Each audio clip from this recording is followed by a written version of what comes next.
Sciences Po.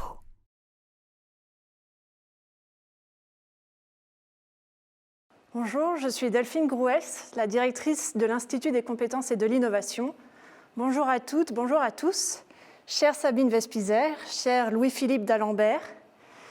Il y a quelques semaines, nous accueillions dans ce même studio notre nouveau titulaire de la chaire d'écrivain en résidence, Louis-Philippe d'Alembert. Ton dialogue, cher Louis-Philippe, avec la titulaire du semestre d'automne, Maëlys de Kerangal, fut un magnifique instant littéraire où les sujets tels l'inspiration, la recherche d'une voix, l'entrelac des temps étaient au cœur de vos échanges. Aujourd'hui, dans le cadre du cycle de conférences « Écrire, éditer » proposé par notre Centre d'écriture et de rhétorique, nous avons le plaisir de souhaiter la bienvenue à Sabine Vespizer, dont la maison d'édition Sabine Vespizer Éditeur accompagne Louis-Philippe d'Alembert dans son aventure romanesque. Merci à tous les deux d'avoir accepté de participer à ce cycle d'échange entre un auteur et son éditeur. Nous sommes convaincus qu'il nous aidera à mettre en lumière les différentes dynamiques créatives, le tressage des différents écheveaux qui mènent à la publication et à la diffusion d'un livre, à travers le travail et la relation qui unissent auteurs et éditeurs. Cet échange aujourd'hui est le troisième du cycle. Lors du premier chapitre, nous avons eu le bonheur d'échanger avec Isabelle Carré et son éditrice Juliette Jost des éditions Grasset. Isabelle Carré a ainsi expliqué comment, accompagnée par Juliette Jost, elle était passée des plateaux de cinéma et de théâtre à l'écriture de fiction, et combien la lecture avait toujours été importante dans ses parcours. Le deuxième chapitre fut consacré à l'échange entre Alexandre Gallien, lauréat du prix des Orfèvres, et son éditrice Maïté Ferracci, des éditions Michel Lafon. Nous avons pu aborder le travail des jeunes plumes avec leurs éditeurs, l'accompagnement et le travail postérieur à l'obtention de prix littéraires. Vous pouvez retrouver les enregistrements de ces deux événements sur la chaîne YouTube de Sciences Po. Cher Louis-Philippe, tu te distingues par ton maniement de différentes formes expressives, telles que la poésie, les nouvelles ou les romans. Tes deux derniers romans ont été publiés aux éditions Sabine Vespizer, Avant que les ombres s'effacent, paru en 2017, et Mur Méditerranée, paru en 2019, pour lequel tu as notamment reçu le prix de la langue française. Chère Sabine, après plusieurs années d'expérience dans différentes grandes maisons d'édition, vous avez choisi de créer votre propre maison en 2002. Il sera passionnant de découvrir l'élan que vous avez souhaité impulser et comment vous accompagnez la dizaine d'auteurs que vous choisissez de publier par an. Je remercie Esther Rogan, responsable pédagogique du Centre d'écriture et de rhétorique, qui modérera ce dialogue, ainsi que les étudiantes et étudiants qui y participeront activement par les questions qu'ils poseront.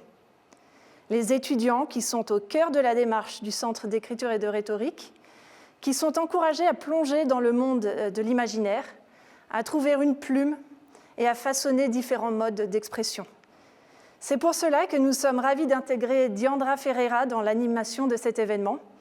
Diandra, outre le fait d'étudier à l'école d'affaires publiques et suivre des cours du Centre d'écriture et de rhétorique, est également l'organisatrice du concours d'écriture des étudiants de Sciences Po. Merci, chère Diandra, d'être parmi nous aujourd'hui. Merci aussi à Sandra Lézet et à notre équipe audiovisuelle de leur aide dans la réalisation. Je vous souhaite un bel échange et vous remercie. Merci beaucoup, chère Delphine, de cette introduction. Chère Sabine, cher Louis-Philippe, merci à tous deux d'être parmi nous aujourd'hui, comme Delphine l'a dit, pour le troisième volet du cycle « Écrire, éditer » proposé par le Centre d'écriture et de rhétorique de Sciences Po, qui a pour mission première d'accompagner les étudiants dans une expression libre et maîtrisée, tout en encourageant la créativité, à travers notamment des ateliers de formation transversaux que vous connaissez maintenant parfaitement, cher Louis-Philippe, puisque chaque semaine, en tant qu'écrivain titulaire de la chaire d'écrivain ce semestre, vous dispensez 2 ateliers auprès de nos étudiants, et également en organisant des rencontres telles que nous le faisons aujourd'hui, tournées vers le dialogue et vers l'échange autour de la création littéraire, dont l'édition fait intrinsèquement partie. car c'est bien du livre comme produit d'une relation humaine, celle d'un auteur avec son éditrice, mais pas que, et également du livre comme engagement de soi, tant dans l'écriture que dans l'édition, dont nous parlerons aujourd'hui. C'est également à découvrir la genèse et les arcanes d'une maison d'édition indépendante que notre échange s'emploiera. Chère Diandra Ferreira, merci à vous également d'avoir accepté de participer à cet échange. Et chères toutes et chers tous, je vous rappelle que vous avez la possibilité d'adresser vos questions via le questions-réponses dédié dans le webinaire de cet événement que nous vous souhaitons agréable et précieux. Donc avant peut-être de vous poser quelques questions, même si Delphine l'a rappelé, j'aimerais revenir sur vos parcours respectifs. Donc, chère Sabine, vous avez donc une formation en lettres classiques qui vous a donc conduit à enseigner cette même discipline et vous avez travaillé dans différentes maisons d'édition, notamment chez Actes Sud pendant 13 ans. Puis vous fondez en 2001 votre propre maison d'édition, Sabine Vespizer Éditeur, pour ne plus avoir de patron, lit-on ici et là. Donc j'imagine que nous y reviendrons dans le fil de notre discussion, je m'en doutais. Mais ce qui est sûr, en tout cas, c'est que votre maison d'édition se distingue car elle a fait des choix notables et singuliers qui en font toute l'identité. Donc peu d'auteurs, puisque depuis 2002, vous publiez une dizaine de titres par an.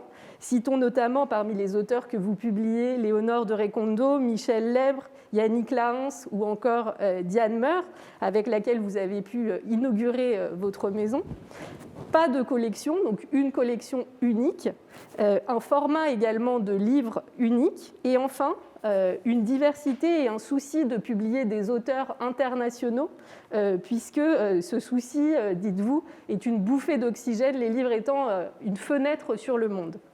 Donc, avec vous, nous avons aussi l'occasion de voyager de l'Irlande, je pense ici à Edna O'Brien, au Vietnam, je pense là à Duong Thu Ong, en passant, bien entendu, par Haïti.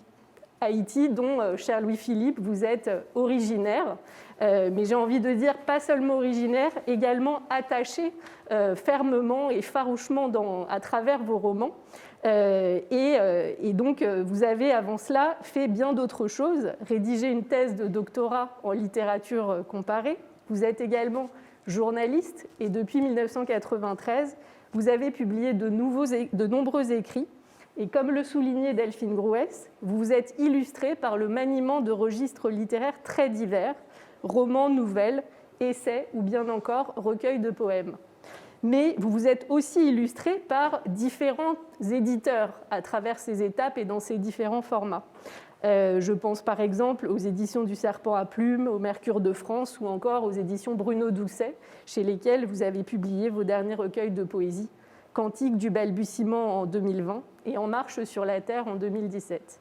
Donc nous le disions en introduction, vous avez donc publié avec Sabine Vespizer et chez Sabine Vespizer Éditeur, et je trouve d'ailleurs ce « avec » et « chez » assez intéressant à travailler pour nous aujourd'hui. Vous avez donc publié vos 2 derniers romans, Avant que les ombres s'effacent en 2017, qui a non pas seulement pour toile de fond, mais pour véritable sujet et enjeu Haïti également, mais pas seulement, et vous allez sans doute nous en reparler, et Mur Méditerranée en 2019. Et donc, j'aimerais vous poser à cette occasion une première question à tous les deux. D'abord à vous, cher Louis-Philippe, pourriez-vous nous dire de quoi parlent ces 2 romans et ce qui vous a conduit à vouloir les publier? Donc, je garderai ce « chez » et « avec » Sabine Vespizer. Et du coup, chère Sabine, vous qui publiez peu d'auteurs, qu'est-ce qui vous a conduit à vouloir publier Louis-Philippe d'Alembert? D'abord, merci de m'accueillir, de nous accueillir pour cette rencontre, cette 3e rencontre. Donc, de quoi parlent les 2 romans en question? Pour faire vite, Avant que les ombres s'effacent, retrace l'histoire d'un médecin juif polonais qui fuit la guerre pendant la période 39-45, bien entendu, et qui fuit la guerre et qui cherche un endroit où s'enraciner d'une certaine façon. Et après moult péripéties, Berlin, Cuba, la France, il va finir par trouver refuge en Haïti. Et là, il dit lui-même qu'il a trouvé une patrie. Donc ça, c'est le premier roman. Le second roman, Mur aux Méditerranée, aborde plutôt la question très contemporaine, j'ai envie de dire, de la migration. Donc même si, et pour moi, caribéen, il ne s'agit pas uniquement de cette migration-là, parce que dès qu'il est question de personnes qui voyagent dans les cales d'un bateau, ça me parle en tant qu'américaine, dans le sens du continent américain. Donc, Mur Méditerranée aborde donc cette question à travers trois figures féminines, trois femmes de trois religions différentes, une juive, une musulmane et une chrétienne orthodoxe. Donc, l'idée de départ, c'était d'en faire une espèce de bateau-monde. Donc, les trois viennent de trois réalités différentes, de trois cultures différentes, de trois classes sociales différentes aussi. Et elles vont tenter toutes les trois d'arriver en Europe. Donc ça va être assez compliqué. Là aussi, il y a beaucoup de péripéties, mais elles finiront par y arriver avec des fortunes diverses pour les unes, pour deux d'entre elles, et une qui sera un peu moins attendue, on va dire. Donc maintenant, je suis bien placé, je pense, pour parler du rapport avec Sabine, d'autant que vous l'avez souligné. J'avais publié ailleurs, dans d'autres maisons d'édition. C'est toujours une rencontre humaine d'abord, je crois, et ensuite une rencontre professionnelle. Et les deux, j'ai envie de dire, ont répondu à mon attente. En fait, c'est jamais évident de tomber sur l'éditeur ou l'éditrice qui puisse t'accompagner vraiment dans ton travail. Et c'est d'autant plus difficile à Paris où il y a beaucoup de maisons d'édition et puis il y a aussi beaucoup d'écrivains qui sont des éditeurs aussi. Donc ce ne sont pas toujours les mieux placés pour accompagner les écrivains parce qu'ils ont leurs propres œuvres à créer et en même temps, donc peut-être qu'ils ne sont pas toujours très à l'écoute en tant qu'éditeurs. Donc Sabine a le mérite, en plus d'être très compétente, et d'être à l'écoute aussi, comment dire, d'accompagner l'auteur. Et c'est ce que j'ai trouvé, ce qui fait que j'ai publié les livres dont vous avez parlé, et puis les prochains, et puis jusqu'à ce qu'elle me dise basta, elle ne veut plus de moi, quoi, en fait. Mais non, ça n'arrivera pas. Voilà. Et du coup, justement, est-ce que vous pouvez nous en dire un petit peu plus sur cette rencontre, peut-être Sabine, et vous, plus généralement aussi, sur la façon finalement dont vous identifiez et dont vous savez que vous allez publier un auteur et que cette rencontre peut advenir, puisque, comme vous l'avez dit, il s'agit de faire en sorte que quelque chose se passe. Alors, avec grand plaisir. La rencontre avec Louis-Philippe était, comme il l'a dit, d'abord une rencontre humaine, ce qui est rare. En général, je rencontre d'abord un texte et ensuite son auteur. Dans le cas de Louis-Philippe d'Alembert, c'était un petit peu différent parce que nous avons été présentés l'un à l'autre par Yannick Lahens, que vous avez mentionné, qui est un des piliers de mon catalogue, grande écrivaine haïtienne que j'aime beaucoup accompagner. Et je suis très fière de publier l'œuvre également. Et Yannick Lahens, depuis quelques années, me disait « Tu devrais publier Louis-Philippe ». Oui, mais il a un éditeur, c'est à lui de faire la démarche. Il n'est pas dans mes habitudes d'aller me servir dans les catalogues des autres. La porte lui est grande ouverte s'il souhaitait que je lise un texte. Et en effet, Louis-Philippe m'a envoyé Mur Méditerranée. Avant que les ombres s'effacent. Avant que les ombres s'effacent, excuse-moi. Absolument, le premier c'était Avant que les ombres s'effacent. Et j'ai évidemment été immédiatement saisie et émue par ce texte. C'est-à-dire que pour moi, l'édition est un exercice d'admiration, toujours. La manière dont vous avez parlé de chez et avec est très intéressante. Parce que c'est le cas chez moi, dans la mesure où j'ai décidé de publier une maison d'édition, alors que j'étais éditrice ailleurs. Les Anglais ont deux mots, c'est plus facile. Ils ont editor pour la personne qui est responsable du texte, qui fait le travail littéraire, et ils ont publisher pour les chefs de maison. Et à un moment donné de ma vie d'éditrice heureuse chez Actes Sud et puis dans le groupe Flammarion, je me suis dit que j'avais envie d'apprendre plus sur la chaîne de l'édition, sur la chaîne du livre et de me porter garante de manière plus immédiate des livres que j'allais publier et surtout de parvenir à en publier moins, c'est-à-dire d'échapper à cette course à la production qui est un peu celle des maisons qui ont décidé de se développer. Et donc, j'ai décidé à un moment donné de devenir publisher également. Le fait d'être à la fois éditeur et publisher m'a beaucoup fait évoluer dans ma pratique éditoriale parce que je me suis rendu compte que de la difficulté qu'il y avait à faire passer son enthousiasme et que l'édition était un exercice de conviction.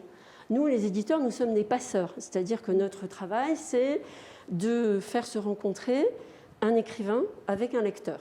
Alors, nous ne sommes pas les seuls passeurs sur la chaîne du livre, mais nous sommes les premiers, c'est-à-dire que nous exerçons notre choix et nous décidons de jeter notre dévolu sur un texte. Ensuite, nous sommes évidemment...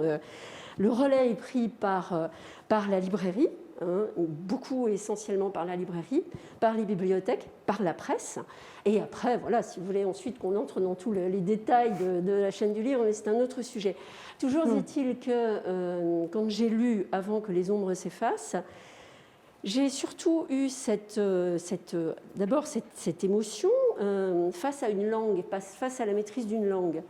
Parce que pour ce qui me concerne, je ne publie jamais parce que j'ai aimé un sujet.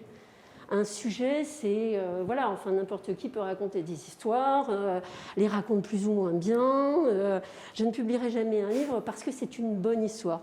Mais je publierai, quand je publie, c'est toujours parce qu'il y a une vraie cohérence entre une forme et un fond. Vous avez mentionné que j'ai commencé ma vie par les lettres classiques, donc c'est quelque chose qui m'est resté, enfin, de par ma formation. Et chez Louis-Philippe d'Alembert, il était tout à fait évident qu'il y avait une forme. Et une forme qui m'intéresse beaucoup, toujours, dans son écriture, parce qu'elle est totalement innervée par sa culture littéraire. Et il est évident que sa culture littéraire n'est pas la même qu'un auteur qui est né à Paris. Dans la mesure où Louis-Philippe, comme Yannick Lahens, arrête-moi si je dis des bêtises, mais est américain d'abord, donc n'a pas cette sorte de retrait parfois, d'inhibition que peuvent avoir des auteurs hexagonaux qui ont une autre histoire, et notamment celle du structuralisme, du nouveau roman, etc., face à la narration. Louis-Philippe, il y va, il raconte une histoire. Et avant que les ombres s'effacent, l'histoire de ce petit juif qui devient médecin, qui fait des études à Berlin, il nous raconte une histoire.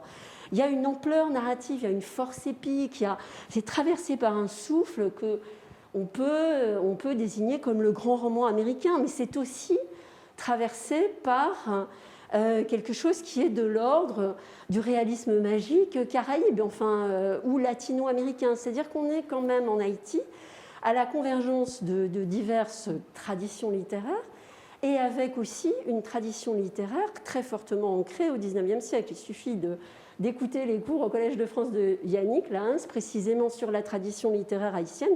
Moi, j'ai beaucoup appris, et j'ai appris surtout que, en effet, vous lisiez certes Victor Hugo, Voltaire et tout ce que nous avons lu, mais vous lisiez aussi d'autres textes qui sont ancrés dans une terre qui n'est pas la nôtre et qui sont aussi ancrés dans une langue qui est la langue créole, qui cohabite aussi avec le français. Donc, longue réponse pour dire que j'ai immédiatement compris que entre l'homme Louis-Philippe, que j'avais un peu eu l'occasion de fréquenter, et son texte, il y avait l'épaisseur d'un papier à cigarette. Et j'aime ça.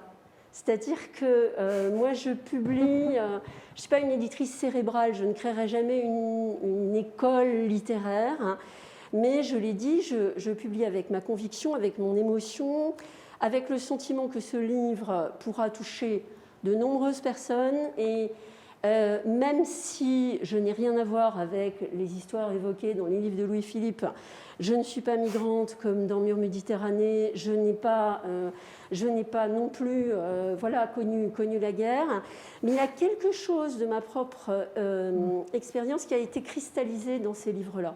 C'est ce qu'on appelle l'universel de la littérature, et c'est évidemment ce que je recherche en éditant, en publiant et en essayant de faire passer ces textes-là.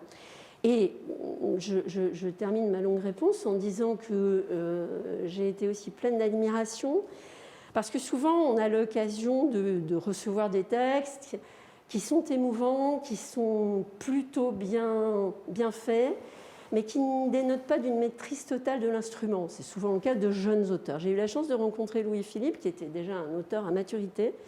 Et comme le dit Claire Keegan, qui est aussi une des grandes voix de mon catalogue irlandais, un écrivain, c'est quelqu'un qui maîtrise sa phrase, son paragraphe, son chapitre et sa structure. Et chez Louis-Philippe, c'était évident dès le départ.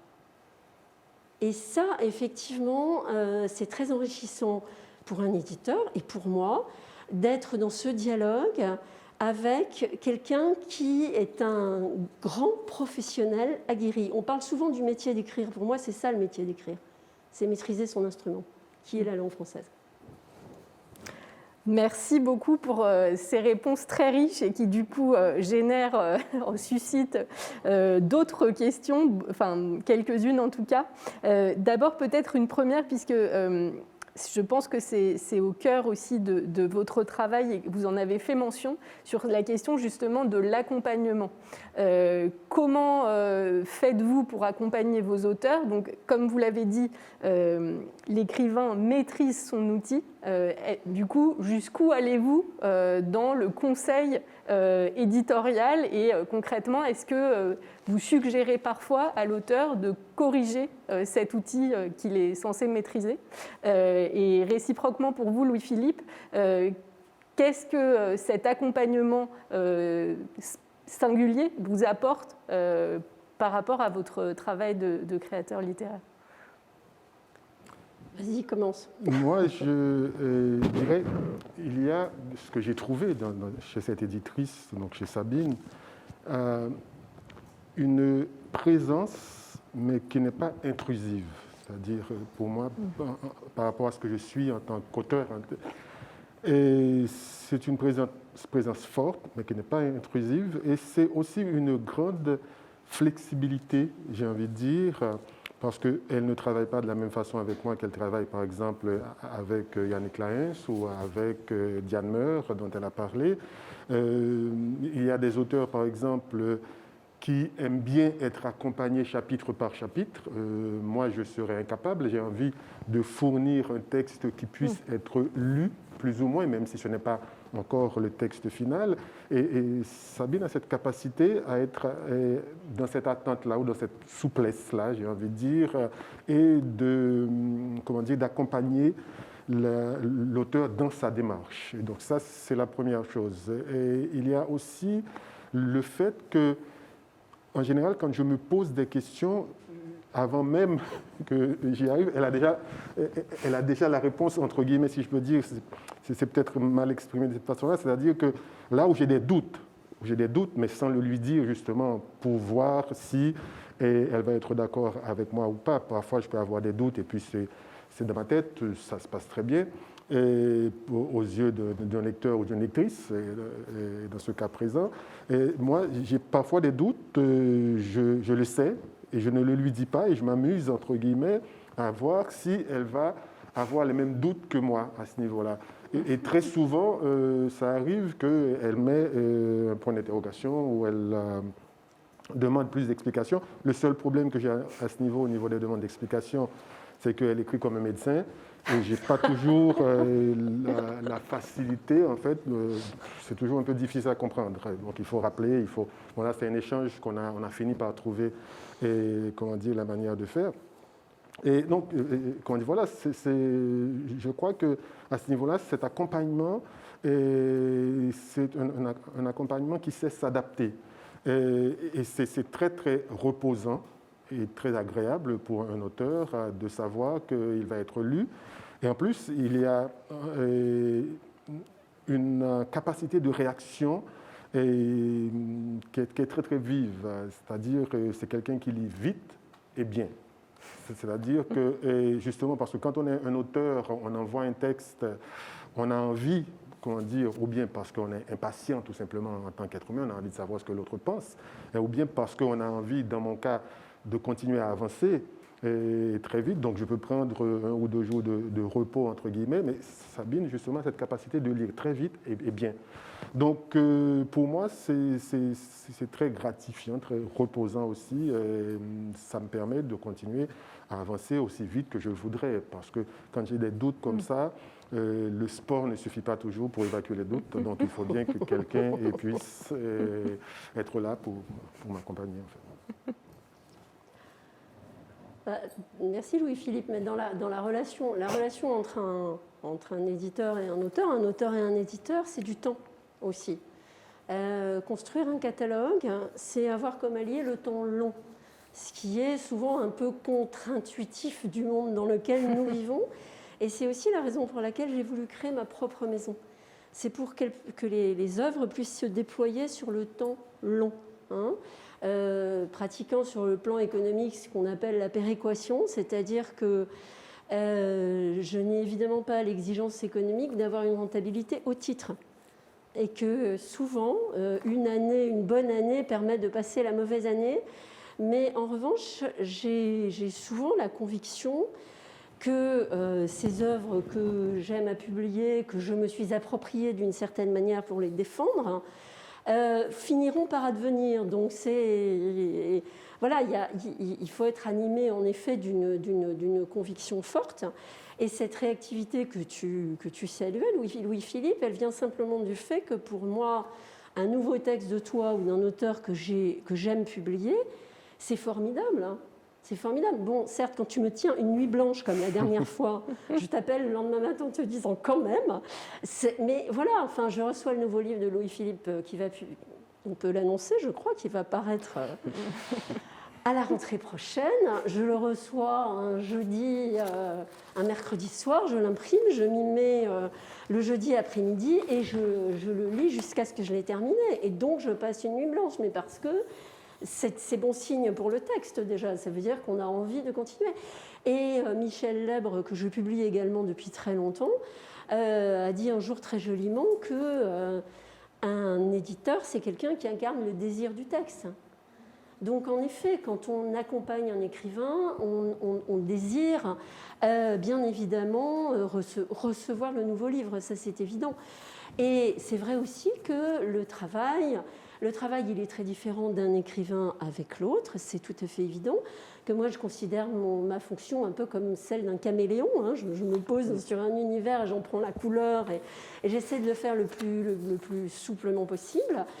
Et qu'au fil des années, évidemment, la confiance s'installant, on met au point, on met au point évidemment ces pratiques de travail communes. Souvent, du reste, il m'est arrivé de remettre à un jeune auteur qui m'avait envoyé un premier roman, une copie à noter comme je peux la noter, et d'avoir bien senti qu'il y avait cette suspicion de « mais si elle a envie d'écrire, elle n'a qu'à écrire elle-même, c'est mon texte ». Et là, je leur raconte toujours l'anecdote que raconte Pierre Assouline dans son excellente biographie de Gaston Gallimard. Un visiteur entre dans le bureau de M. Gallimard et le voit annoter en rouge un manuscrit. Le visiteur lui dit « dites donc, votre auteur, il ne va pas être très content ». Et impérial, Gaston Gallimard répond « c'est Jean Giono ». Voilà. Donc, c'est bien l'illustration que le temps, la confiance sont vraiment nos principaux alliés. Quand j'ai commencé dans ce métier et que j'étais absolument novice, et j'ai fait mes armes ailleurs, j'ai passé un certain temps à dire à des auteurs « non, mais là, il faut changer ce personnage, changer le chapitre, etc. » Et quand le livre paraissait, il était bancal. Parce qu'en fait, j'ai compris quand même assez vite, mais à mes dépens et aux dépens du coup de ces textes que j'avais à accepter, mais qui finalement n'étaient pas des textes d'écrivain, j'ai compris que seul l'écrivain était garant de sa forme. que moi je pouvais simplement jouer un rôle d'acupuncteur, disait Louis-Philippe, pointer là où ça fait mal. Voilà, ou éventuellement on pourrait faire du bien. Mais c'est tout. Et si l'auteur me dit non, je tiens à ça, ok, je le respecte. Et justement, je voudrais rajouter une chose. Sabine m'a enlevé le mot de la bouche, qui est le mot confiance. Et pour moi, c'est fondamental. C'est-à-dire que quand je suis arrivé chez Sabine Vespizer, très vite, je me suis senti en confiance.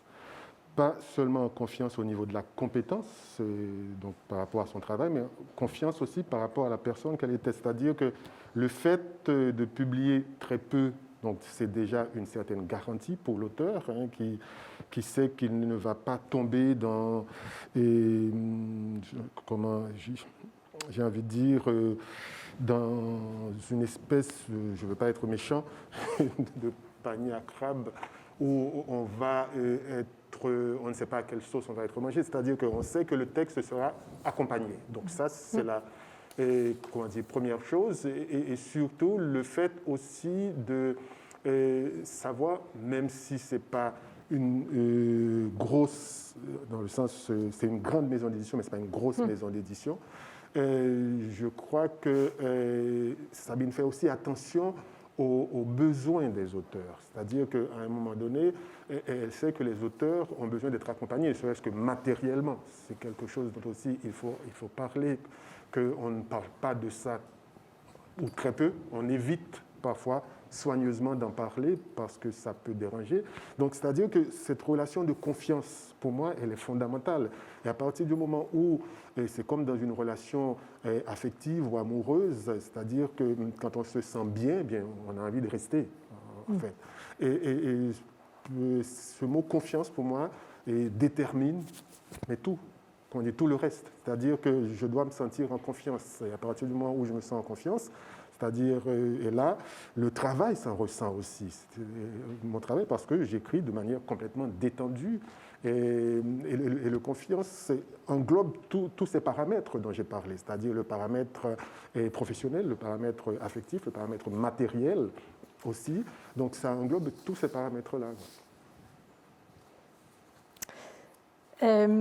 Alors, justement, vous avez mentionné un sujet qui a résonné en moi, puisque au départ, j'ai dit que nous allions parler du livre comme étant le produit d'une relation humaine, mais pas que. Et ce que je trouve vraiment très intéressant et que vous avez décrit en disant finalement, je ne cherche jamais une bonne histoire, mais en même temps, j'ai publié Mur Méditerranée parce que ça raconte vraiment quelque chose. Et au fond, il y a votre relation et puis il y a aussi tous ces personnages associés. C'est-à-dire que, au fond, vous l'avez appelé l'universel de la littérature, mais au fond, il y a une chaîne humaine qui est derrière le livre, celle de Shoshana, Dima, Semar, etc. Et j'aimerais savoir, du coup, dans quelle mesure cette condition humaine, c'est ce qui a fait que vous avez pu aussi vous retrouver à la fois vous dans les livres de Louis-Philippe et vous peut-être Louis-Philippe pour vous sentir accueilli et bien et serein pour publier chez Sabine. Certainement, mais c'est difficile aussi pour un éditeur de décrire son catalogue parce qu'il a le sentiment de faire son autoportrait. C'est difficile aussi de dire ce qui se passe dans l'alchimie d'une lecture. Pourquoi on a envie de porter... Pourquoi est-ce que quand vous allez en librairie, que vous choisissez un texte, vous prenez celui-ci plutôt qu'un autre? Et pourquoi votre enthousiasme se porte? Ça s'est construit de toute votre histoire. Donc il m'est difficile de répondre à cette question. Oui, bien évidemment, il y a une humanité formidable dans les livres de Louis-Philippe. Et oui, bien évidemment, c'est quelque chose qui me touche, bien sûr, et que j'ai envie, en effet, de transmettre, bien entendu. Après, en effet, enfin, je ne peux pas répondre plus avant à cette question. Je comprends. Ouais. Non, je comprends tout à fait, mais ce qui m'a intéressée, c'est que vous faisiez justement le lien entre votre émotion et en même temps votre travail d'éditrice qui implique quand même un recul et qui implique donc que l'auteur que vous publiez soit en maîtrise de la langue. Et donc cet équilibre, voilà. Vous savez, l'équilibre, il est absolument indispensable parce que s'il n'était pas là, ça jetterait un voile sur la relation avec l'auteur. C'est-à-dire que si l'affectif prédominait, le soupçon de l'auteur pourrait toujours être « mais c'est parce qu'on est copains que tu continues de me publier ». Et ça, en effet, comme disait Philippe Roth, parlons travail. Quand on parle travail, on parle travail. Et c'est pour ça que la confiance s'installe. C'est-à-dire que je sais que je peux dire à Louis-Philippe, franchement, ce chapitre, il est lamentable, et il ne m'en voudra pas, parce que d'une certaine manière, il le sait déjà. Et qu'il compte sur moi pour ça, pour aussi pointer les coups de mou dans l'écriture. On ne veut pas être bon tout le temps. On ne peut pas être tout le temps sur la même intensité. Donc, à un moment donné, l'éditeur joue aussi comme le miroir du texte, d'une certaine manière. Et l'éditeur doit garder cette forme d'objectivité qui n'est pas une objectivité absolue, qui est construite de sa subjectivité et de ses lectures, mais également du risque qu'il prend. C'est-à-dire que la vraie question dont on n'a pas encore vraiment parlé, Louis-Philippe l'a abordée, moi je l'ai abordée, c'est la question économique. C'est-à-dire un écrivain ne vit pas d'amour et d'eau fraîche, ni d'écriture, et un éditeur ne vit pas d'admiration. Donc il se trouve que dans cette maison-là, j'ai besoin que tous mes livres trouvent le plus de lecteurs possible. C'est-à-dire que j'ai voulu aussi créer une maison en publiant 10 livres par an, parce que j'avais besoin de cette... de fonctionner avec cette conviction, avec cette nécessité économique qui est que chaque livre est accompagné. Je ne dis pas que chaque livre rencontre autant de succès que ceux de Louis-Philippe, que parfois on publie des textes qu'on adore et qui ne rencontrent strictement aucun succès et dont les ventes sont lamentables.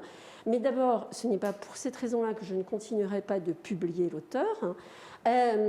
Et par ailleurs, j'ai quand même en tête, quand je décide, non pas que ce livre-là ne va pas se vendre, donc je ne vais pas le publier, mais j'ai en tête cette équation valeur économique et ma capacité de conviction en fonction de mon enthousiasme. Et quand je disais que mon goût, en tout cas, je m'étais, affûtée dans ma pratique d'éditeur, mais là vraiment d'éditeur, c'est parce que je mesure le risque de plus en plus. C'est de plus en plus difficile dans le monde dans lequel nous vivons, qui est un monde globalisé, avec en effet des valeurs marchandes qui sont extrêmement concentrées, dans le sens de la concentration capitalistique, et de la capacité qu'ont les groupes de promouvoir des livres à grands coups, de marketing, de publicité, etc. Donc il faut absolument, quand on choisit un texte, être capable de trouver en soi les ressources pour le défendre. Et je publie évidemment, en publiant 10 livres par an, beaucoup moins que ce que je pouvais publier chez Actes Sud, où quand je suis partie, je signais 120 bons à tirer. Mais ce n'est pas du tout la même pratique. C'est-à-dire que là, on publie parce que c'est nécessaire, parce qu'un texte est nécessaire. Et là, l'autre chose qui est fondamentale, c'est que la relation humaine est autre. C'est-à-dire quand on est dans ce qu'on appelle une grosse boîte, justement, c'est-à-dire au bout de 2 textes, au grand maximum 3 qui ne marchent pas, on peut plus facilement te laisser partir. Or, ce que Sabine a dit tout à l'heure est fondamental pour un écrivain, ça fait partie aussi, ça participe de la confiance dont je parlais tout à l'heure, c'est de savoir qu'on peut travailler sur le long terme. C'est-à-dire avec des livres qui marchent, si ça marche très bien, tant mieux pour les deux, tant mieux pour l'auteur et tant mieux pour l'éditeur, mais on ne va pas réussir des best-sellers à chaque livre, en fait. Donc, à ce moment-là, on sait, là aussi, on est en confiance, on peut continuer à travailler. Il y a quelqu'un qui te suit, qui t'accompagne, et là, je trouve cette relation, pour moi, du moins formidable, en fait. Mais tout à l'heure, on parlait d'humanité, ou d'univers, justement. Et chaque auteur ou auteure a un univers particulier. Et moi, je suis de mon monde. Et autrement dit, je suis du monde américain. Donc, par les influences littéraires Les influences littéraires, pour moi, au départ, c'est à la fois états-unienne que hispano-américaine, c'est-à-dire que justement, dans le fait de raconter comment dire, des histoires, de s'emparer.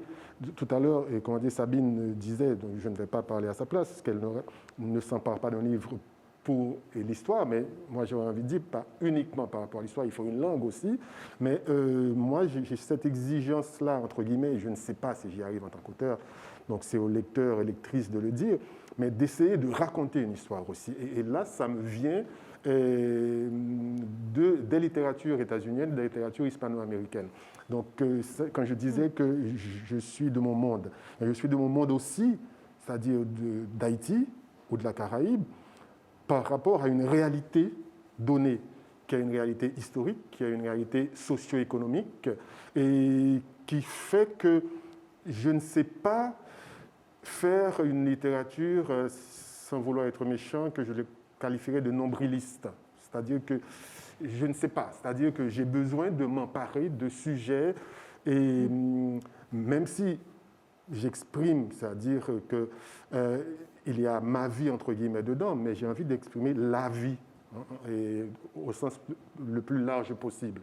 C'est-à-dire que partir de cette réalité-là, de cette réalité historique haïtienne, par exemple, faite de soubresauts et politiques, de soubresauts économiques aussi, bien entendu, et qui m'amène le plus souvent à m'intéresser à quelque chose qui me dépasse. C'est-à-dire que quand je m'empare d'un sujet comme celui de la migration, donc bien sûr, il y a aujourd'hui en Europe ce qu'on voit, les gens qui viennent de toute l'Afrique subsaharienne, comme Afrique du Nord ou bien du Moyen-Orient.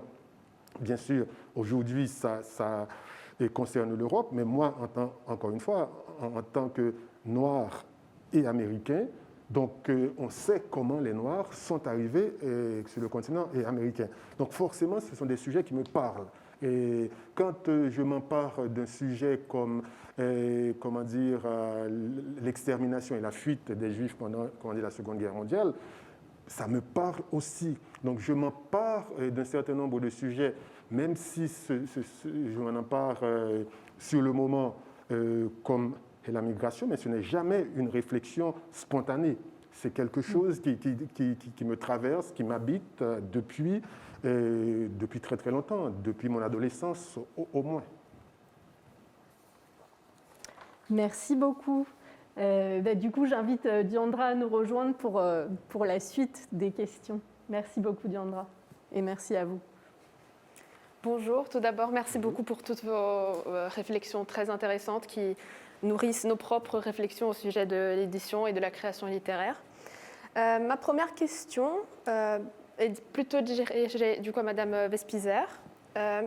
Vous en avez parlé déjà un peu, mais est-ce que lorsque vous recevez un manuscrit, vous avez une méthode particulière? Parce que, évidemment, vous avez dit que lorsque vous avez reçu le dernier roman de Louis-Philippe d'Alembert, vous avez lu tout d'un coup. Mais est-ce que vous le relisez à plusieurs fois? Est-ce que vous avez un regard particulier quand vous vous lancez dans cette lecture? Alors, quand on est éditeur, on a plusieurs types de lecture, si vous voulez. On a une lecture de découverte, qui est ce qu'on appelle le dépotage. Donc, là, je ne parle pas d'un auteur qu'on connaît, dont on attend le texte et sur le texte duquel on se précipite avec gourmandise. Mais je reçois une dizaine, il peut m'arriver de recevoir une dizaine de manuscrits par jour. Or, je publie 10 titres par an. Donc, vous pouvez imaginer que souvent, quand nous voyons entre éditeurs et que nous sommes un peu déprimés, nous nous disons qu'il y a plus de Français qui lisent que de Français qui écrivent que de Français qui lisent. Ça, c'est pour la boutade. Mais donc, je reçois beaucoup de manuscrits parce que je suis d'une époque où les techniques de reprographie n'étaient pas comme elles étaient. Et quand j'ai commencé dans l'édition, il arrivait que nous recevions encore des manuscrits à la main. Et puis des tapuscrits à la Remington. Donc, évidemment, là, le traitement de texte a fait faire des progrès prodigieux, et que par ailleurs, le traitement de texte est pervers, parce que la forme produit du sens. Alors, oui, la forme produit du sens en littérature, dans les objets, dans les livres que j'ai voulu, tous, voilà, identiques, selon un format, une esthétique, etc. Mais la forme produit du sens aussi. Quand votre traitement de texte vous donne un manuscrit parfait, que vous relisez comme si c'était le texte d'un autre, sans plus aucun recul et aucun esprit critique. Donc, il y a ça, beaucoup de manuscrits.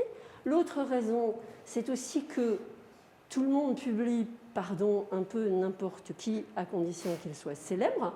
Donc pourquoi est-ce que la blogueuse qui publie des tutoriels de maquillage et pas moi? Pourquoi est-ce que le présentateur de télé ou le joueur de foot qui publie ses mémoires et pas moi? Je peux comprendre ça, sauf que moi, j'ai pas envie de publier ça. Donc le dépotage va très vite. D'ailleurs, le dépotage, on voit très vite si c'est écrit, pas écrit. On voit très vite si ça entre tout simplement dans une maison d'édition de littérature générale, parce que souvent, je reçois des recettes de cuisine ou des polars. Bon, erreur d'aiguillage, certainement. Pourtant, les frais postaux ont quand même les frais postaux. C'est un mystère pour moi, mais ça arrive. Donc, cette première lecture de dépotage est très rapide. Après ça, une fois que vous avez flairé, humé un manuscrit, c'est arrivé récemment, ça n'arrive pas souvent, malheureusement, le chiffre qui est donné encore dans l'édition et qui s'est avéré exact chez moi, c'est qu'un manuscrit sur 3000 arrivé par la poste est publié.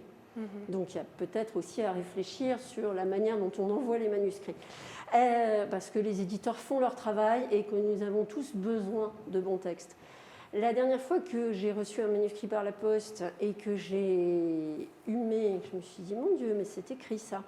Et que je l'ai pris chez moi le soir et que je l'ai lu d'une traite, c'était le premier roman que j'ai publié à la rentrée dernière, d'Ima Abdallah, Mauvaise herbe, qui était un texte voilà, qui selon moi, et que j'ai décidé de publier. Une fois que vous avez décidé de publier, une fois que j'ai lu le nouveau livre de Louis-Philippe d'Alembert et les précédents, après viennent toutes les autres lectures. C'est-à-dire que là, je disais que Louis-Philippe était en train m'avait envoyé son nouveau manuscrit. Nous avons une séance de travail. Louis-Philippe va m'envoyer une deuxième version de ce nouveau manuscrit que je vais là envoyer à composer chez mon imprimeur, qui va faire une mise en page, enfin selon les canons de la maison, Garamond, avec des blancs tournants, enfin parce que la typographie c'est important aussi, parce que la forme produit du sens et que le confort de lecture c'est aussi important. Ça c'était très intéressant d'y réfléchir au moment de la création de la maison. Et une fois que nous avons un premier jeu d'épreuves, là il va être relu par l'auteur, par un correcteur et par moi. Je ferai la collation des 3 jeux d'épreuves et nous arriverons à un bon à tirer. Le bon à tirer, c'est en général, l'auteur souvent le relit, mais moi je les relis toujours. Parce que je disais que je prenais un risque en publiant, mais je suis aussi responsable de ce que je publie. C'est-à-dire que si à la page 3, il y a une coquille colossale, je serais morte de honte. Si sur le 4e de couverture, il y a une bêtise énorme, je veux dire, je serais obligée de pilonner et de réimprimer. Donc, je suis juste responsable. Donc là, il y a des lectures qui sont plus ou moins rapides, plus ou moins attentives. Et plus on avance vers le délai fatidique de la publication, plus la lecture est attentive. Mais ce que j'ai souvent observé aussi, c'est que, et chez des auteurs en particulier moins aguerris que Louis-Philippe, c'est que le support était très important pour la lecture. Souvent, faites le test avec des gens que vous connaissez, des amis. Vous leur donnez un manuscrit, ils trouvent toujours un truc à dire. Ah, oui, mais alors là, la page machin, non mais c'est pas terrible, etc. Vous leur donnez un jeu d'épreuve, déjà la petite crainte sacrée, on dit rien, ça a l'air pro, on en dit moins. Vous leur donnez un livre, mais c'est merveilleux, c'est formidable. Le même manuscrit. Donc, il y a l'autorité du support aussi, et ça, quand je disais au début comme une boutade, il ne faut pas croire la presse. Dire, en effet, il ne faut pas, moi j'ai appris avec une prof de grec qui s'appelle Suzanne Saïd et que j'ai adoré, ne croyez pas tout ce qui est imprimé. La littérature sur le roman grec antique est pleine de bêtises. Et ça m'est resté en tête.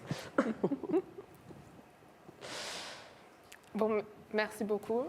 En rebondissant en fait sur cela, j'avais une autre question, parce que vous avez parlé pour un jeune écrivain que vous recevez des manuscrits et que parfois, depuis la première page, vous voyez une coquille par exemple, mais est-ce qu'en général, du côté de l'écrivain et de l'éditrice, est-ce que vous aurez des conseils?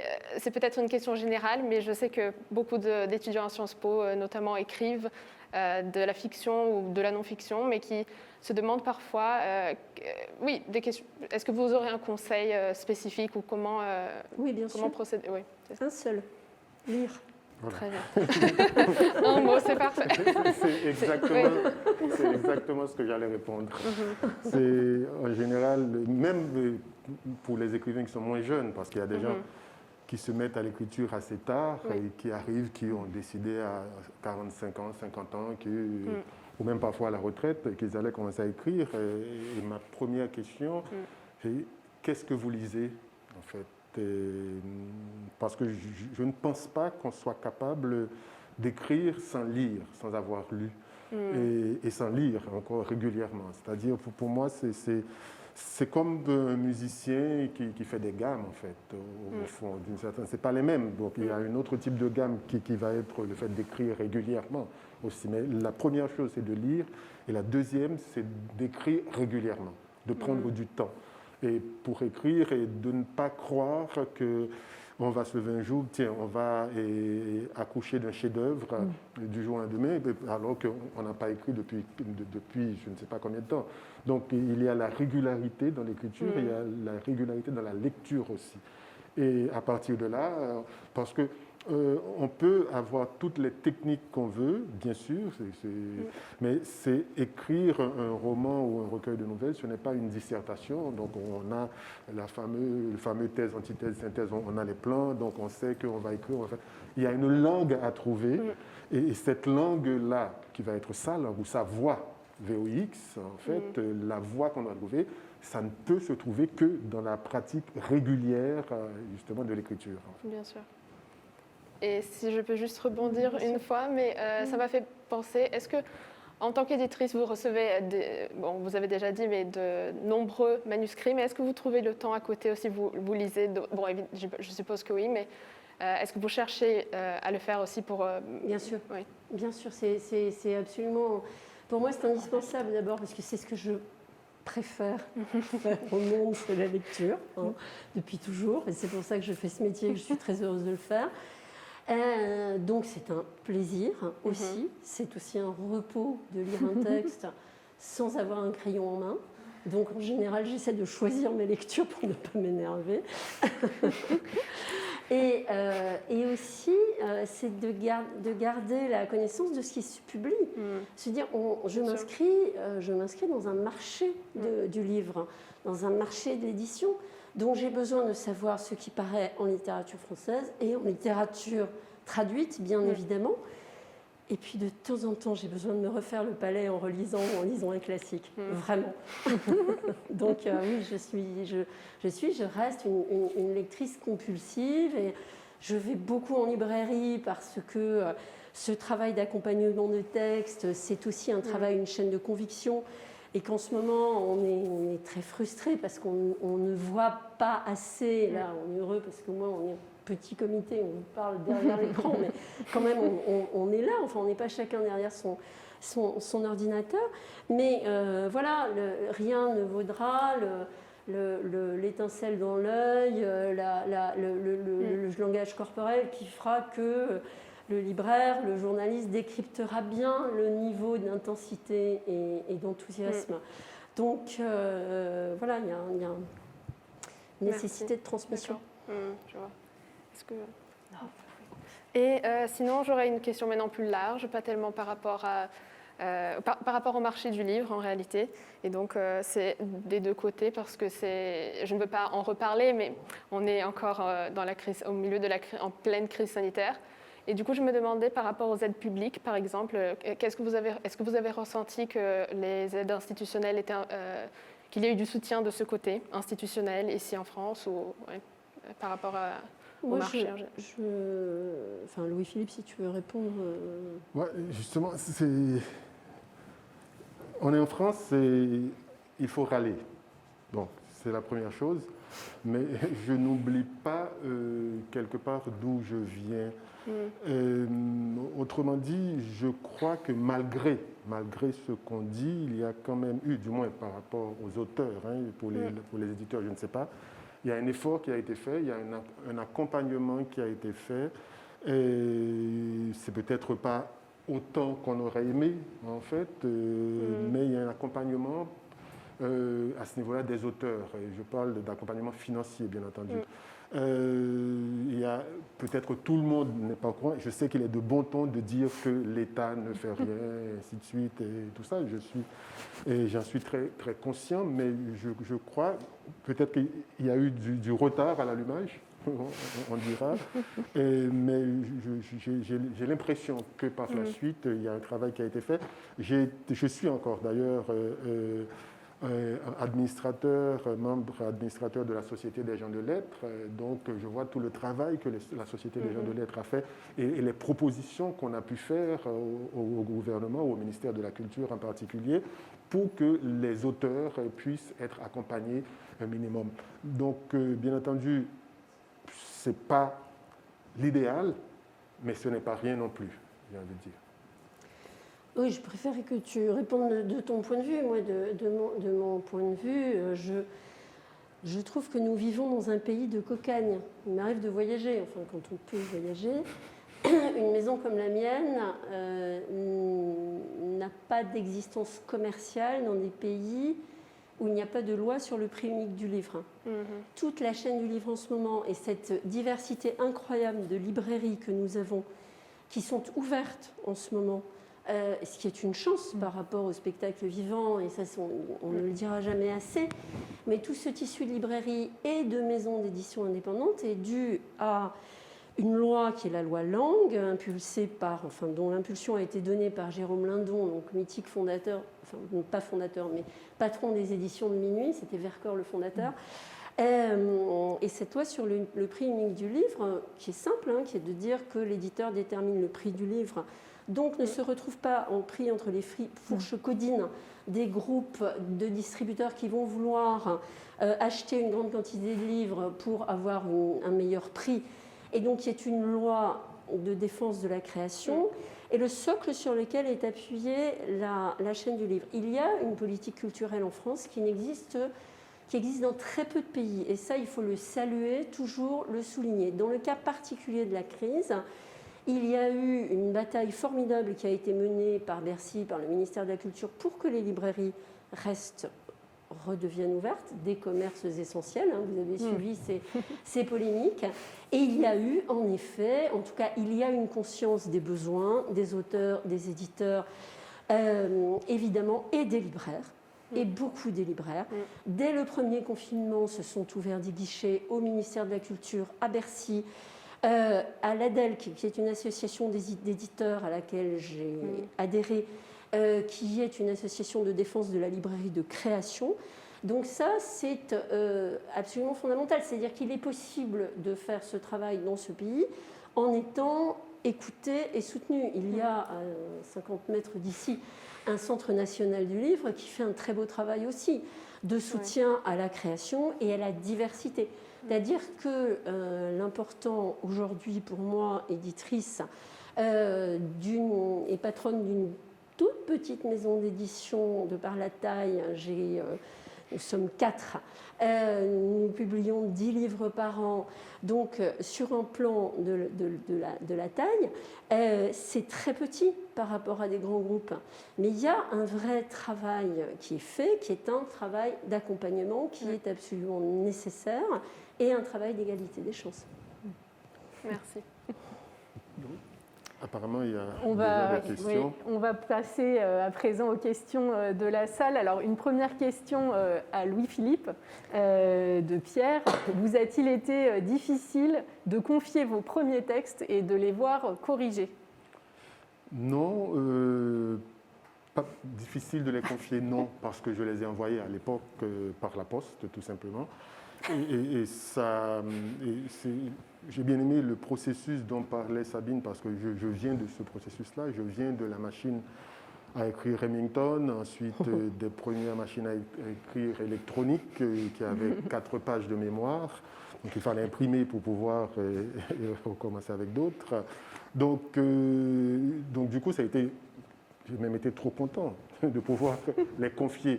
Et par contre, de les voir corriger, non, pour la simple et bonne raison que, disons les choses comme elles sont, ils n'ont pas été corrigés, donc à part par le correcteur peut-être. C'est justement, je suis tombé dans ce que je disais au début, on envoie les textes, et dans certaines maisons d'édition, il y a des gens qui lisent le texte ou qui aiment tout de suite, et puis si on reçoit un coup de fil, c'est bon. Si on reçoit une lettre, dans 95% des cas, on sait que ça va être une lettre type en disant que c'est très bien ce que vous faites, mais ça ne correspond pas à ce que la maison d'édition cherche. Moi, mon premier roman, j'ai reçu une lettre, justement, pour la simple et bonne raison aussi que déjà, je vagabondais à droite et à gauche. On a essayé de m'appeler, on ne m'a pas trouvé, et pour me dire que le texte était accepté. Donc, je reçois une lettre. J'ai failli jeter la lettre, me disant tiens, ça va être encore une réponse négative. Mais ce n'était pas un format enveloppe normal, c'était un format plutôt avec une carte postale à l'intérieur. Je me suis dit, bon, tiens, j'ouvre. Et puis, je dis, tiens, on n'arrête pas de vous téléphoner, on ne vous trouve pas, on a aimé votre manuscrit, on voudrait le publier. Donc, voilà. Mais et ce texte-là, il n'y a pas eu le même rapport à l'éditeur à ce moment-là. Donc, ils ont aimé le texte, ils l'ont publié. Il y a eu ce qu'on appelle les correcteurs qui vont corriger l'orthographe, la syntaxe ou des choses comme ça, mais il n'y a pas eu un vrai rapport à ce niveau-là, même si le texte a été publié dans une grande maison d'édition. Leandra, je vous laisse poser la deuxième question. Très bien.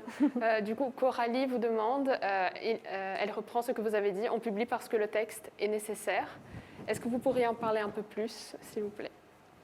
Oui, j'ai parlé de nécessité parce que pour moi, ce qui importe, c'est que chaque œuvre littéraire invente sa forme. Et quand je disais que... Et donc c'est une question d'intégrité par rapport au sujet, de cohérence. Donc je disais qu'il n'y avait pas l'épaisseur d'un papier de cigarette entre Philippe et ses textes. C'est qu'il y a cette intégrité, il y a cette rigueur, il y a cet élan. Donc pour moi, la nécessité d'un texte, elle se trouve là, dans la cohérence entre la forme et le fond, et dans l'invention d'une forme, même si ce n'est pas spectaculaire.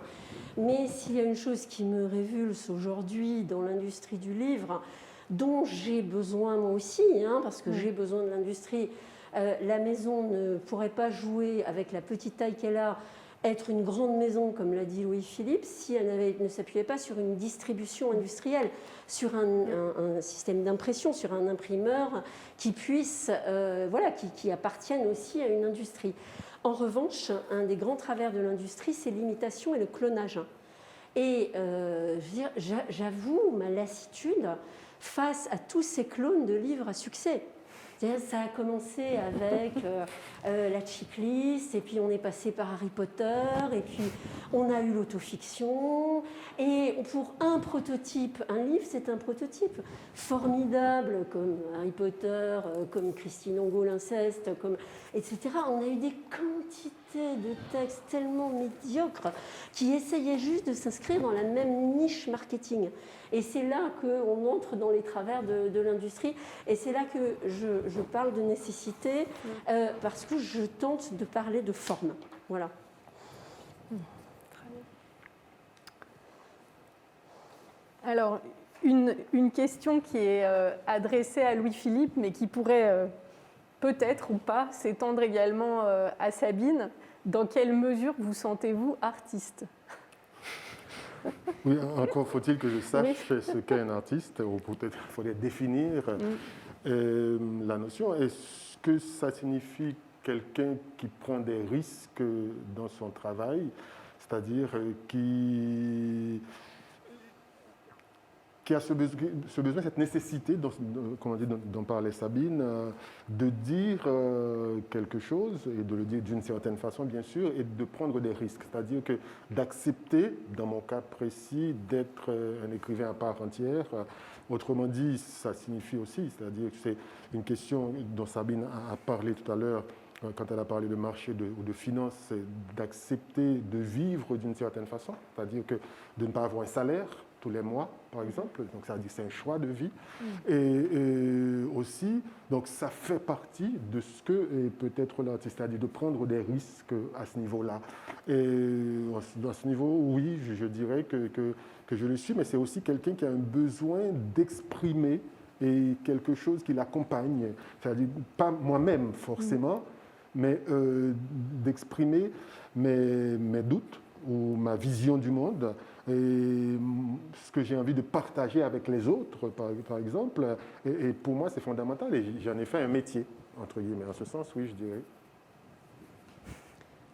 Moi, je publie parce que je disais que c'était un exercice d'admiration, parce que je pense résolument que vous êtes des artistes, vous les écrivains bien entendu, parce que vous maîtrisez d'une part votre instrument de manière totalement virtuose, mais c'est aussi parce que le combat avec l'ange, pour être un peu romantique, mais allons-y, et la quête de la beauté, c'est quand même quelque chose qui nous anime. Moi, c'est quelque chose qui m'anime dans ma vie et dans ma pratique professionnelle.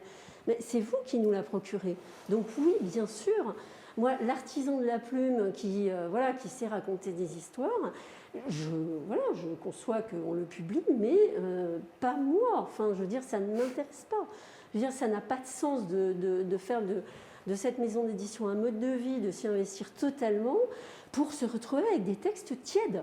Donc moi, je ne cherche que des textes d'artistes, bien sûr. Et à ce niveau-là, j'ajouterais une chose, que la langue dont on parle là tout à l'heure, on n'arrête pas de parler, c'est notre instrument de travail. Et je ne conçois pas, mon travail sans le fait d'agir, de vouloir agir en permanence sur la langue. Et ce que je dis souvent aux jeunes quand on a des échanges à ce niveau-là, c'est-à-dire c'est une exigence qu'il faut avoir en permanence par rapport à ça, parce que les sujets, quand on prend un sujet, quel qu'il soit, on prend, la migration, on prend, je ne sais pas, une histoire d'amour, mais ça a toujours existé presque dans l'histoire de l'humanité. On n'invente pas. Et ces sujets-là, on n'invente pas les rapports humains, mais par contre, ce qui justement va faire de nous un artiste, c'est qu'on va inventer une forme. Et cette forme qu'on invente, on l'invente à partir de notre sensibilité de femme ou d'homme, à partir de notre histoire de femme ou d'homme, et à partir de nos lectures aussi, en tant qu'homme ou en tant qu'être humain tout simplement. Et c'est tout ça qui va donner quelque chose finalement qui fait que quand on lit, on ouvre, c'est ce que Sabine disait, qu'on dit tout à l'heure, un livre d'autofiction, on va dire, tiens, ça, c'est quelque chose, il y avait une nécessité derrière, mais on sent aussi quelque part cette nécessité-là, ce besoin-là, mais qui est nourri par l'histoire de la personne, et qui est nourri par les lectures de la personne, qui est nourri par la sensibilité de cette personne-là. Donc cette personne-là invente une forme, et cette forme laisse l'impression à moi, lecteur, qu'il s'agit de quelque chose de tout à fait nouveau. Or, en fait, ce n'est pas nouveau en tant qu'histoire, tout simplement. Mais la forme a cette magie-là, cette force-là, de me laisser croire que c'est quelque chose qui n'avait jamais été dit, en fait. Mais la manière dont c'est dit, ça n'a jamais été dit. C'est ça qui fait de nous peut-être des artistes à ce niveau-là. Super. Et en revenant au sujet de la lecture exactement, est-ce que vous avez des écrivains auxquels vous revenez souvent, soit à relire ou qui vous inspirent dans votre manière de faire et d'être artiste en général? Est-ce qu'il y a de grands noms, par exemple, qui vous tiennent à cœur, oui, particulièrement? Moi, oui, je dirais d'abord la Bible, parce que j'ai grandi avec. On trouve de tout dans cette sacrée Bible, j'allais dire un autre mot. On trouve de tout, on trouve une langue, on trouve des histoires de guerre, des histoires d'amour, des histoires de pouvoir. Et donc c'est un livre qui m'accompagne souvent. Et puis j'ai envie de dire les grands classiques russes parfois, parce que ce sont les premières amours en ce qui me concerne par rapport à la prose, ou les Sud-Américains. Aussi, ce qu'on appelle la génération du boom.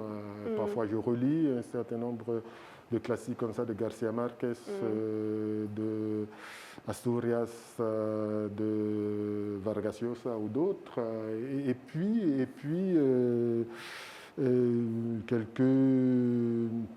quelques États-Uniens aussi, des classiques, pareil, ceux qu'on appelle ceux de la Lost Generation. Et c'est des gens que je lis aussi de temps en temps, ou je relis. Voilà. Super, merci. Et vous, est-ce que... La réponse de Louis-Philippe, moi, me frappe pour revenir à la question de la lecture, et de la lecture qui est en fait déjà une écriture, c'est-à-dire tout écrivain réécrit toujours. Je publie ces jours-ci un très petit texte extrêmement intéressant de Edna O'Brien, nous en avons déjà parlé, qui s'appelle James et Nora, histoire d'un couple. Et là, Edna O'Brien force un tout petit peu le trait dans l'imitation de Joyce. Mais quand on lit tous ces textes, et notamment son traducteur, Pierre-Emmanuel Dauza, qui est un énorme lecteur hypermnésique, on voit bien qu'elle tisse dans sa propre phrase des phrases de Joyce, des phrases de Yeats, des phrases de Synge, des phrases d'auteurs qui la nourrissent et qui la construisent. Et je crois que ça, cette imitation-invention, cette réinvention, elle est le sel même de la littérature. Je crois que c'est Gilles Deleuze qui a écrit cette belle phrase dans sa monographie sur Bacon, sur l'artiste Bacon, en disant créer, ce n'est ni imiter, ni inventer, c'est capter des forces. Ces forces, on les capte, voilà, enfin, dans l'air et dans les œuvres des autres. Donc oui, la lecture pour les écrivains, elle est tout à fait fondamentale. Ouais. Très bien, merci. Et sinon, par rapport donc la lecture, mais étendant aussi au public, est-ce que vous avez senti qu'en ce moment particulier, il y a eu des changements par rapport, bon, je ne sais pas, comme vous avez la maison d'édition, est-ce que vous avez senti des changements dans les habitudes, est-ce que la fréquence de lecteurs a été très impactée négativement, ou au contraire, les gens ont eu besoin, vous avez ressenti de...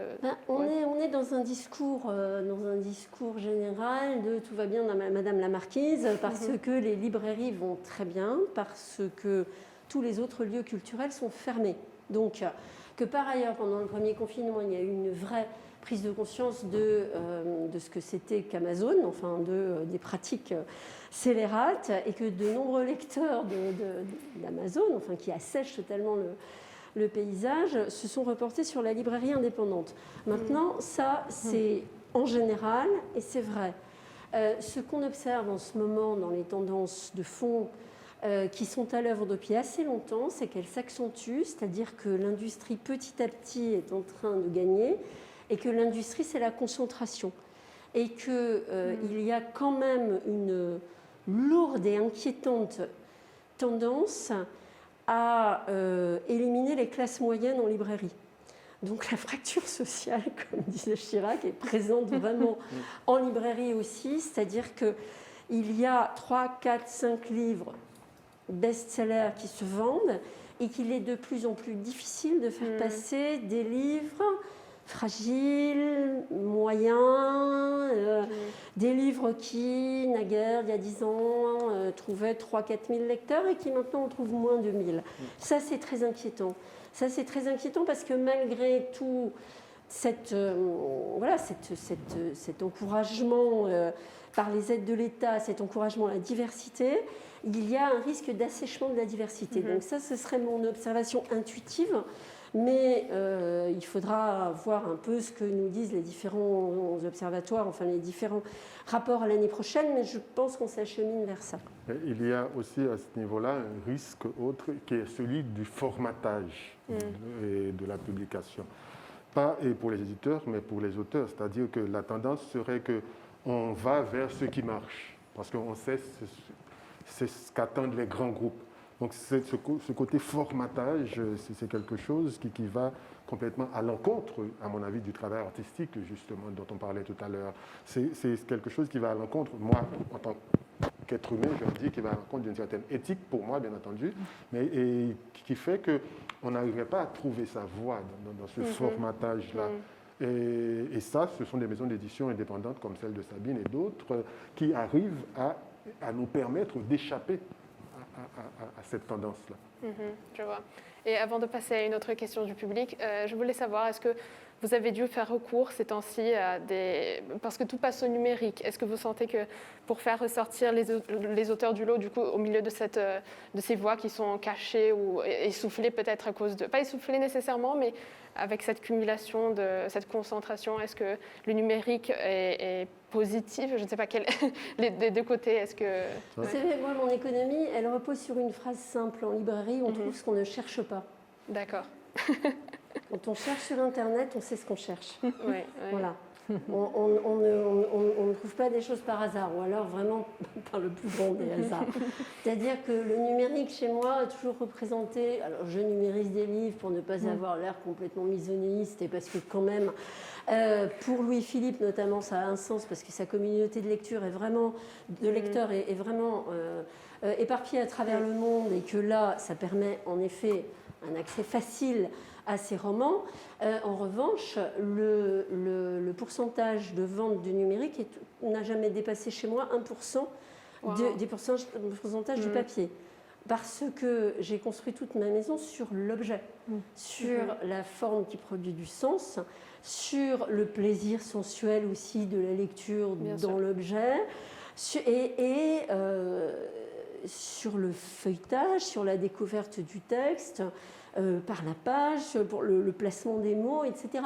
Donc, moi, j'ai créé ma maison à une époque où on m'expliquait, pauvre fille, le papier n'existera plus dans 20 ans, le numérique aura tout balayé, ce qui est absolument faux. Et ce qui est très rassérénant, c'est de regarder les chiffres aux États-Unis. Les livres numériques sont arrivés à 30%, et là, sont en train de dégringoler très tranquillement. Donc, non, je crois que le livre, c'est quand même l'objet le plus moderne qui soit. C'est-à-dire que voilà, il a toutes les qualités en lui. Et en ce compris la théâtralisation de l'œuvre. Je vois sur l'écran qu'il y a une question sur le théâtre, je peux faire une transition, mais en effet, un éditeur, c'est quelqu'un qui met en scène aussi le texte d'un écrivain et qui commence à le mettre en scène dans un livre. Donc dans un objet qui produit du sens. Quand je publie mes livres et que je décide que les couvertures sont typographiques, je dis quelque chose. Je dis qu'on va s'inscrire dans la tradition française de l'édition typographique, la blanche à l'étoile bleue de minuit, la blanche de Gallimard. Voilà. Je dis ce qui est important, c'est ce qu'il y a à l'intérieur, c'est le texte. Et par le choix des matériaux, je dis aussi, ces livres, vous pouvez les garder longtemps, ils sont pérennes. C'est l'inverse du livre de poche. Ce n'est pas un livre que vous prenez, que vous jetez, c'est un livre que vous prenez, que vous mettez dans votre bibliothèque. Et dans 20 ans, au 20e livre de Louis-Philippe dans mon catalogue, le premier, les matériaux du premier n'auront pas vieilli. Voilà. Donc tout fait sens, tout parle d'une certaine manière. Sur le support numérique, je suis plus réservée. Très bien. Et donc une question du public, c'est la forme d'expression théâtrale, quel est votre rapport? Et je pense que vous deux pouvez répondre, évidemment. Surtout toi, parce que moi, je n'ai jamais publié de théâtre. Moi non plus, justement. Je n'ai jamais publié de théâtre. Et du coup, je suis mal placé pour en parler. J'aimerais bien pouvoir retourner au théâtre, en revanche. Mais est-ce une forme avec laquelle vous êtes... J'imagine vous lisez aussi du théâtre ou pas autant que peut-être... Moi, j'en lis très peu. J'en lisais quand j'étais plus jeune, mais maintenant j'en lis très peu. Je préfère aller au théâtre. Parce que j'ai envie d'entendre le texte, en fait. J'ai envie de voir le texte incarné par des comédiennes et des comédiens et par des gens qui portent ces textes-là, qui portent la voix du dramaturge. Juste lire comme ça tout seul dans mon coin du théâtre, je ne me sens pas à l'aise. Autant je peux le faire pour la poésie, parce que je dis le texte moi-même, c'est souvent une seule voix, mais là, autant j'ai de la difficulté à incarner toutes ces voix-là, incarner tous ces personnages, et il y a un retour que j'attendrai qui ne vient pas. Et du coup, j'ai encore quelques textes de théâtre dans ma bibliothèque, mais ce sont des textes qui datent, ou bien aujourd'hui, les textes de théâtre que j'ai ou que je lis, c'est parce que ce sont des dramaturges amis qui m'offrent leurs textes, et donc j'ai envie de dire, je suis presque obligé de les lire pour en discuter avec eux. Mais sinon, j'ai du mal à lire le théâtre. D'accord. Bon, merci. Et j'espère que les théâtres rouvriront comme ça, cette relation pourra être revécue. Mais bon, merci. Je pense que mes questions, de mon côté, j'ai fini. Merci beaucoup de toutes les réponses si riches et de votre temps aussi. C'était magnifique de vous écouter. Je suis sûre que tout le monde qui a écouté est d'accord. Merci beaucoup. Merci, effectivement. Effectivement, beaucoup de choses ont été dites dans cette rencontre et dans cet échange, et notamment, je crois, le fait que finalement, écrire, éditer, c'est plus qu'une collaboration, c'est véritablement un échange, une rencontre humaine faite d'accompagnement, de confiance, vous l'avez dit.